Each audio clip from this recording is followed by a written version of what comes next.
What's up, everybody? Welcome back to Snipe Celly. It's the first episode of 2018. I'm your host, Nick Moraldo, and Booze is back.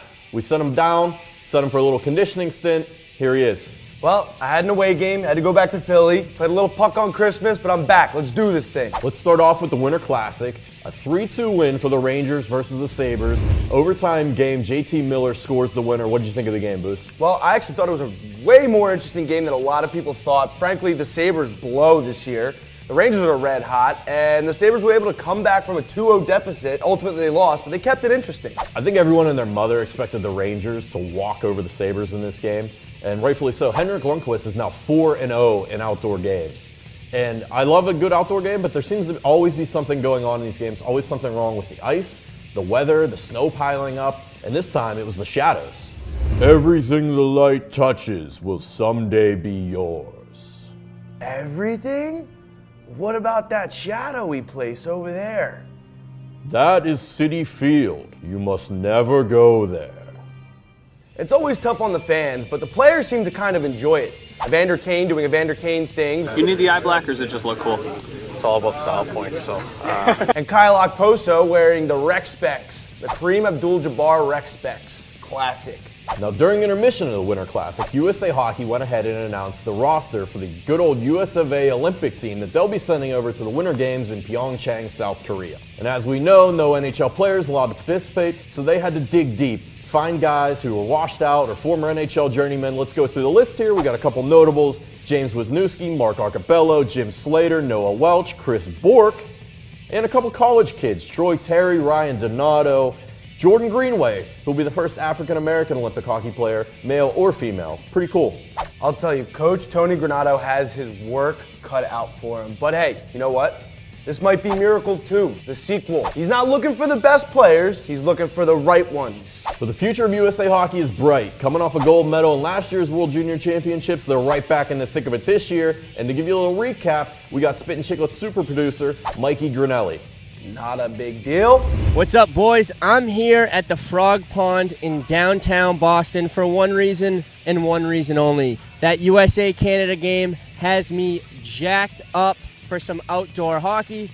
And who knows, despite the fact I've aged out and I'm completely mediocre at hockey, I could get the call for the next USA-Canada outdoors game. All right, but on a more serious note, the playoffs are underway at the World Juniors, and after an electric 4-2 victory over the Russians, eat shit, Russia, USA is on to Sweden and Rasmus Dahlin, the potential #1 overall pick in this year's upcoming NHL draft. The US is favored 1.5 going into the game, and like I've said from the beginning, put every dime you have on these Americans. They know how to win. Hammer the Americans. Let's go. And on the other side, we have the Canadians versus the Czechs. America's top hat is a 3.5 goal favorite against the Czechs, and that's a spread I really like. Canada has the best D-core in the entire World Juniors, led by Cale Maker and Cal Foote. I don't see the Czechs scoring 3.5 goals at all, let alone covering a 3.5 point spread. So bet your money on the Canadians, and I think I speak for everyone in the entire hockey community when I say, let's get another US-Canada gold medal game. Back to you, boys. Thanks, Grinelli. Nick and I are pulling for you, bud. We really are. Let's get back to the NHL news, though. There were 4 different shutouts, and let's start with the Ducks and the Canucks. The Ducks won 5-0, and I thought Ducks laid eggs, not whales.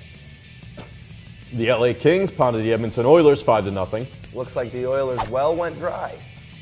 Really? The Lightning shut out the Maple Leafs 2-0. Looks like the tree fell from a lightning strike. And finally, the red-hot Golden Knights were able to slay the Nashville Predator 3-0. Enough with the bad jokes, Booze. Let's talk about the Golden Knights and Jonathan Marchessault, the Corsi god himself, signed a 6-year, $5 million per deal after a 30-goal season last year. He's on pace again this year, 15 goals in 35 games. I can't believe it's taken this long for this guy to get paid. Well deserved. So earlier this week, NHL.com announced that via fan vote, the Chicago Blackhawks have the best jersey of all time. And there were a lot of really good ones, but there were a lot of shitty ones. And those are the ones we want to highlight.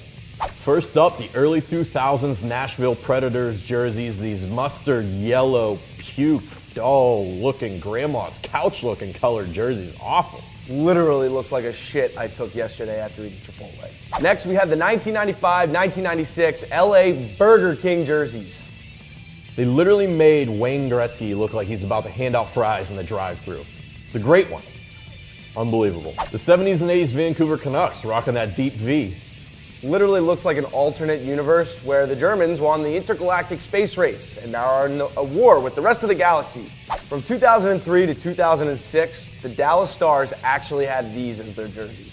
What was supposed to be a constellation of stars to form a raging bull looks like a diagram of a fallopian tube and a raging vagina. Those jerseys trying to get the pipe? And of course, these masterpieces the Phoenix Coyotes wore in the 90s. I'm telling you, you sit me in front of that jersey with some peyote and a peace pipe, and I would stare at that fucking jersey for hours. And finally, last but not least, the shittiest jerseys of all time, the 2018 NHL All-Star jerseys. The Metro was wearing gray and neon yellow. They don't look like hockey players, they look like crossing guards. The Atlantic is wearing blue and neon yellow, which they're probably the closest to being somewhat accurate. I mean, at least 50% of the teams in the Atlantic have blue in their color scheme. The Central is wearing orange and black. Orange and black. What?